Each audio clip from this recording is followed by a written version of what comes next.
The lark in the morning, she rises off her nest and goes up in the air with the dew on her breast. Like a jolly ploughboy she whistles and she sings, and comes home in the evening with the dew on her wings. Roger the ploughboy is a bonny blade, he goes whistling and singing by yonder lone shade. He met with dark-eyed Susan, she's handsome I declare, and she's far more enticing than the birds of the air. He met with dark-eyed Susan, she's handsome I declare, and he bought her wreaths of ribbons for to roll round her hair. The idea of pilgrimage is flooding back into the consciousness of our times. Largely abandoned in the West for centuries, its concept is beginning to resonate once again with our human need to celebrate our inner journeying and to mark as shrines along the way those points of inspiration and enlightenment that led to the great beacon of destination. That destination is interior, and its dimensions are of the soul. In its monastic heyday, Clonmacnoise was said to have had a student population of 3,000, and we are told that the warriors of Erin that slumber there are in numbers known only to God. At one time, Clonmacnoise was revered as one of the greatest centres of learning and craftsmanship in the whole of Ireland. Known as the Dalmlig or Great Stone Church, here the last two High Kings of Ireland, Turlough Moore O'Connor and his son Rory O'Connor, are buried within these walls. A late medieval Irish poet, soberly pondering on worldly greatness, wrote, "About 7 feet to each man is all now that is given to these warrior chiefs."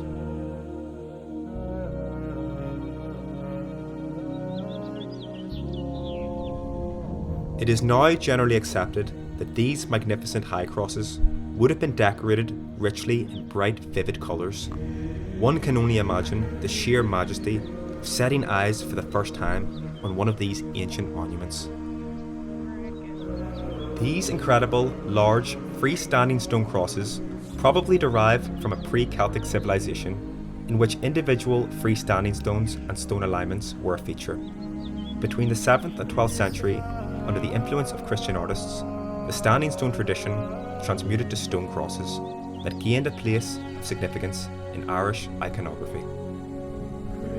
In David James and Courtney Davis's book, The Celtic Image, they tell us that, in all, the spirit of the Celt is very much alive and well. Their ancient belief systems, based around the natural cycle of the year, are also being studied and utilised by many who find that the pace of Western life today has alienated them from contact with the natural world and the turning of the seasons. People are realising that a return to Mother Earth in all her glories has a healing and uplifting effect on the psyche, and a sense of wonder is gradually returning to the benefit of all concerned. Images such as the Green Man, the archetypal spirit of nature, or Cernunnos, Lord of the Animals, as he was known to the early Celts, are encouraging a greater respect for nature and all living things. The Green Man is just one example of an ancient archetype returning to our awareness at a much needed time, to inspire the preservation of the natural kingdom of our planet. The Christian monastic tradition was built and maintained on the twin activities of work and prayer. Pilgrims to Clonmacnoise, therefore, found not only men at prayer, but men at work.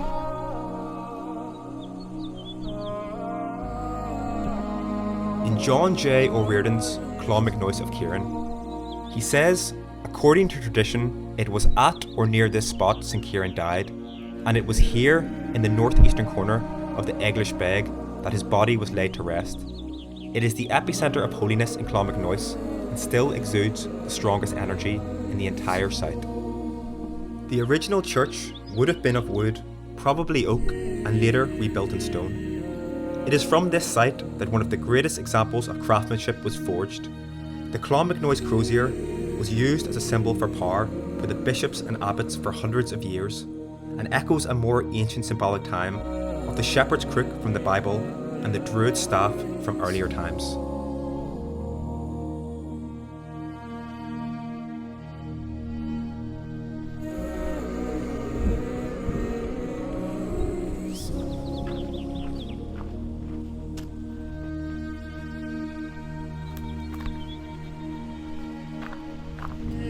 I was looking for this magical church. This dog just led me all the way down this road. Had no idea where I was going.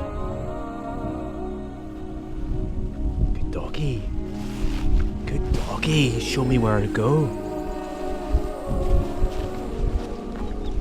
This is where I was led to.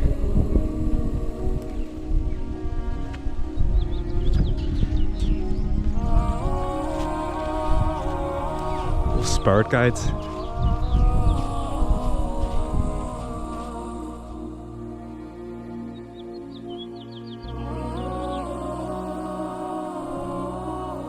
After being led in such mystical fashion, I had arrived at the architectural and spiritual gem of Clonmacnoise, known as the Nuns' Chapel.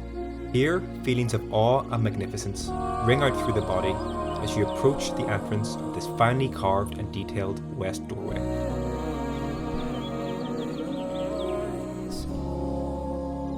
As heart and imagination began to take flight from the beauty of what my eyes were seeing, a strong sense of peace and connectedness sunk into my body as I felt reconnected to the splendour and magic of our ancient sacred land. For the men, women and children that lived upon this sacred land, not enough is known or can be said that can begin to exemplify the beauty, wisdom and work that encompass their everyday lives. Whilst the annals are filled with the stories and doings of the deeds of men, it is women who undoubtedly kindled, fostered, and pioneered much of the wisdom, craftsmanship, and spirituality. This can be symbolically seen so strikingly in the countless Sheila na gig symbols that are found throughout the Irish church sites, including here on one of the vossers of this incredible chancel arch.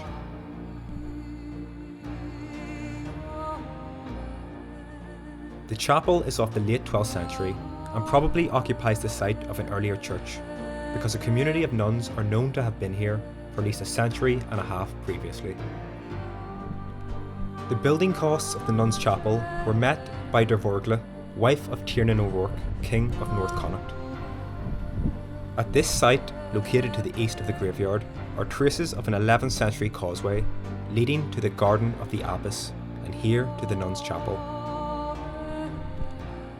It would be strange to not draw attention to the organised and purposeful destruction of these sites and the ancient monastic orders that inhabited them. Despite this, a strong presence and aura still exudes from these special places of pilgrimage. In a quiet watered land, a land of roses, stands St. Kieran's city fair, and the warriors of Erin, in their famous generations, slumber there. There, beneath the dewy hillside, sleep the noblest of the clan of Con, each below his stone with name in branching own, and the sacred knot thereon. There they laid to rest the 7 kings of Tara. There the sons of Kerber sleep, battle banners of the Gael that in Kieran's plain of crosses, now their final hosting keep.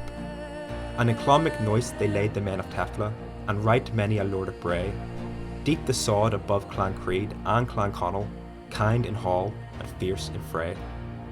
Many and many a son of Con the 100 fighter, in the red earth lies at rest. Many a blue eye of Clan Coleman the turf covers, many a swan white breast.